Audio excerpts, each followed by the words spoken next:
நண்பர்கள் அனைவருக்கும் வணக்கம். நீங்க இதுவரை நமது வேலை வழிகாட்டி சேனலை சப்ஸ்கிரைப் பண்ணலன்னா மறக்காம சப்ஸ்கிரைப் பண்ணிருங்க. உங்களுடைய நண்பர்களுக்கும் இந்த சேனல் ஷேர் பண்ணிருங்க. நீங்க பட்ட மேற்படிப்பு வரையா படிச்சுட்டு 10 வருடங்கள் 15 வருடங்களாகவும் கடைசி வரையும் பல்வேறு முறை டிஎன்பிசி போன்ற பல்வேறு போட்டித் தேர்வுகள்லாம் எழுதி நூல் இலைகள் வாய்ப்பெல்லாம் மிஸ் பண்ணியிருப்பீங்க. ஏன்னா நமது இந்த வேலை வழிகாட்டி சேனலை தொடர்ந்து ஃபாலோ பண்ணிகிட்டே வந்தீங்க அப்படின்னா கண்டிப்பா நிச்சயமா இந்த வேலைவாய்ப்பு உங்களுக்கு நிச்சயம் கிடைக்கும். இந்த அரசு வழக்காடல் துறை லிட்டிகேஷன் டிபார்ட்மெண்ட்லேருந்து பார்த்தீங்க அப்படின்னா ஒரு 16 அலுவலக உதவியாளர் பணியிட கால்ஃபர் பண்ணியிருக்காங்க. ஃபஸ்ட்டு பார்த்தீங்கன்னா ஒரு 16 போஸ்டிங் தானே, ஒரு கம்யூனிட்டிக்கு ஒரு போஸ்டிங் தானே வருது, இது ஏக்கு நம்ம அப்ளை பண்ணிக்கிட்டு அப்படிங்கிற மனநிலையை தயவுசெய்து விட்டுருங்க. சில நேரங்களில் பணியிடங்களோட எண்ணிக்கை கூடிரும். அதனால் ஏன்னா அந்த ஒரு போஸ்டிங் தான் உங்களுக்கு தேவை. அதனால் தயவுசெய்து ஒரு போஸ்டிங் தானே ஏக்கு அப்ளை பண்ணிட்டு அப்படிங்கிற அந்த மனநிலையை விட்டுருங்க. உங்களுக்கு தகுதியும் திறமையும் இருந்தால் கண்டிப்பாக அந்த வேலை அப்படிங்கிறது நிச்சயம் கிடைக்கும். இதுக்கு பார்த்தீங்கன்னா இந்த போஸ்ட் ஆஃபீஸில் அப்டேட் கொடுக்கறதுனால இப்போ தான் அது ரன்னிங் ஆகிக்கிட்டு இருக்குது. நம்ம கூட சொல்லியிருந்தோம் வெள்ளிக்கிழமை அப்ளை பண்ணிடுங்க அப்படின்ட்டு. அதையும் மீறி இப்போ பார்த்தீங்கன்னா இப்போ சனிக்கிழமை வெள்ளிக்கிழமையும் போஸ்ட் ஆஃபீஸில் அந்த சிஸ்டம் அப்டேட்டு இருந்ததுனால நிறைய பேருக்கு அனுப்ப முடியல. அதனால் ஆர்டினரி போஸ்டிங் அனுப்ப சொல்லிட்டாங்க. அதனால் அனுப்பிட்டோம் அப்படின்னா நிறைய பேர் சொல்லியிருந்தீங்க. அதனாலலாம் உங்களுக்கு ரிஜெக்ட் ஆகுமா அப்படிங்கிற மாதிரி கேட்டிருக்கீங்க. அளவு ஸ்பீடு போஸ்ட்டில் இந்த செவ்வாய்க்கிழமை 12ஆந்தேதி நாளைக்கு அனுப்பிடுங்க. இல்லை அப்படின்னா நாளான்னைக்கு 12ஆந்தேதி அனுப்பிடுங்க. நாளைக்கு அந்த போஸ்டலில் ஸ்பீட் போஸ்ட்டுக்கான அந்த சர்வர் வேலை செய்யலை, அப்டேட் ஒர்க் ஆகலை, சரியாக தெரியல அப்படின்னா ஒரு அக்னாலஜ்மெண்ட் கார்டு வச்சு ஆர்டினரி போஸ்ட்டாவது அனுப்பிவிட்ருங்க. ஆனால் அது 14ஆந்தேதி ஈவினிங்குள்ளே போய் சேர்ந்துருமா அப்படிங்கிற தகவலை கண்டிப்பாக கேட்டுருங்க. சரிங்களா? அதுதான் ரொம்ப ரொம்ப முக்கியமானது. இது பார்த்தீங்கன்னா எந்த அட்ரஸ்க்கு அனுப்பணும், எந்த மாதிரி அனுப்பணும்னு நிறைய பேர் கமெண்ட் பாக்ஸில் கேட்டுக்கிட்டே இருந்தீங்க. ஃபஸ்ட்டு என்ன செய்யணும் அப்படின்னா மேலே டாப்பில் உங்கள் ஃபோட்டோ ஒட்டி அந்த ஃபோட்டோ கீழே உங்கள் சைனு, உங்கள் ஃபோட்டோ மேலே ஒரு சைன் கீழே இந்த இடத்துல உங்கள் சைன் போட்டுடணும். அதுக்கடுத்து 1வது காலத்தில் உங்களுடைய பேர் 10th மார்க் ஷீட்டில் எப்படி இருக்கோ அதே மாதிரி 2வது காலத்தில் பார்த்தீங்கன்னா உங்களுடைய அப்பா பேரை தான் எழுதணும். இந்த இடத்துல அழிச்சிருங்க. அழிச்சிட்டு உங்களுடைய அப்பா பேர், அதுக்கு அடுத்த காலத்தில் உங்களோட டேட் ஆஃப் பர்த்து, அதுக்கு அடுத்த உங்கள் காலத்தில் நீங்கள் என்ன படிச்சிருக்கீங்களோ 10th-னா 10th, 8th-னா 8th அந்த மாதிரி போட்டுருங்க. அதுக்கடுத்து பார்த்தீங்கன்னா உங்களுடைய கம்யூனிட்டி என்ன கம்யூனிட்டியோ அந்த கம்யூனிட்டியை மென்ஷன் பண்ணிடுங்க. எஸ்சினா எஸ்சி, எஸ்சின்னு போட்டு அதுக்குள்ளே மென்ஷன் பண்ணிடுங்க. என்ன கம்யூனிட்டி, பறையர் அப்படின்னா பறையர் அப்படிங்கிற மாதிரி மென்ஷன் பண்ணிடுங்க. அதுக்கடுத்து என்ன மதம், ஹிந்துவா முஸ்லீமா கிறிஸ்டினா அப்படிங்கிறத மென்ஷன் பண்ணிடுங்க.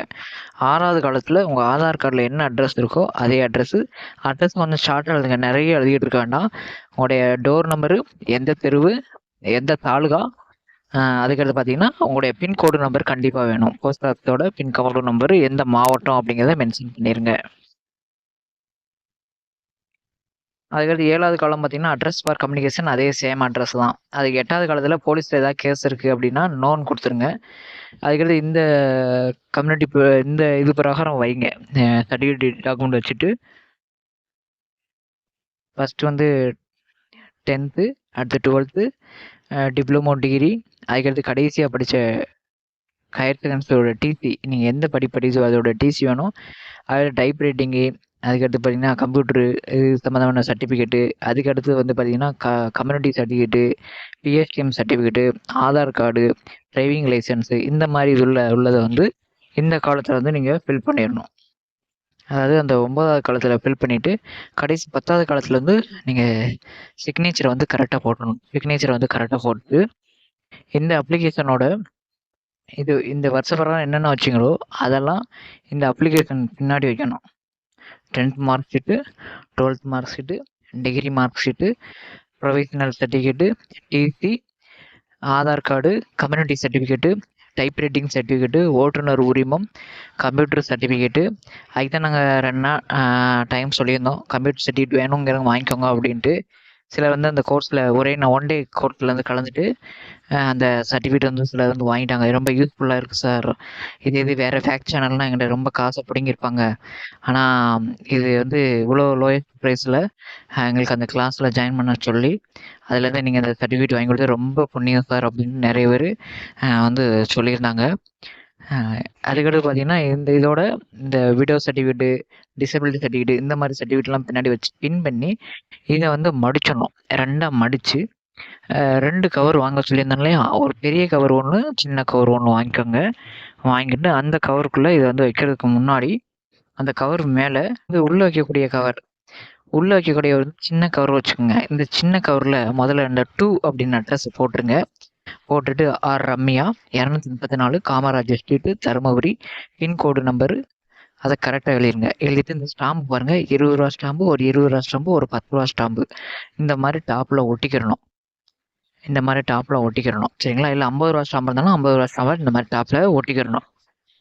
இந்த ஸ்டாம்பையும் இது ஒட்டிட்டு இதை லைட்டாக காய வச்சுட்டு இந்த போஸ்டல் கவரை என்ன செய்யணும், இந்த போஸ்ட் கவரை இந்த அப்ளிகேஷன் ஃபார்ம் இருக்குல்ல மடிச்சிங்கள, அந்த மடித்த நடு சென்டரில் வச்சிடணும். 2ஆக மடிக்கிறீங்கள, மடித்து அந்த இதுக்குள்ளேயே வச்சுக்கிறணும். வச்சுட்டு இதுக்கு அடுத்து பார்த்தீங்கன்னா இங்கிட்டு மடிக்கிறீங்கள, 2 சைடும் மடிச்சுட்டு நடு சென்டரில் இந்த 50 ரூபா ஸ்டாம்பு வச்ச கவர் வந்து நடு சென்டரில் வச்சு மடித்து வெளிக்கவர் இந்த வெளிக்கவரில் இந்த மாதிரி ஹெட்டிங் மேலே application for the post of office assistant அப்படி போட்டு from R Ramya 214 Kamarajar street Dharmapuri 602702 Tamil Nadu உங்களுடைய அட்ரஸ் எழுதிட்டு 2 அட்ரஸ் இருக்கு பார்த்தீங்களா, இந்த இடத்துல பார்த்தீங்கன்னா the advocate general of Tamil Nadu high court Chennai 6104 அப்படின்னு எழுதிக்கிறணும். மேலே இந்த இடத்துல டாப்பில் இந்த மாதிரி ஸ்பீட் போஸ்ட் அப்படிங்கிற மாதிரி எழுதிக்கணும். இந்த கவருக்குள்ளே அந்த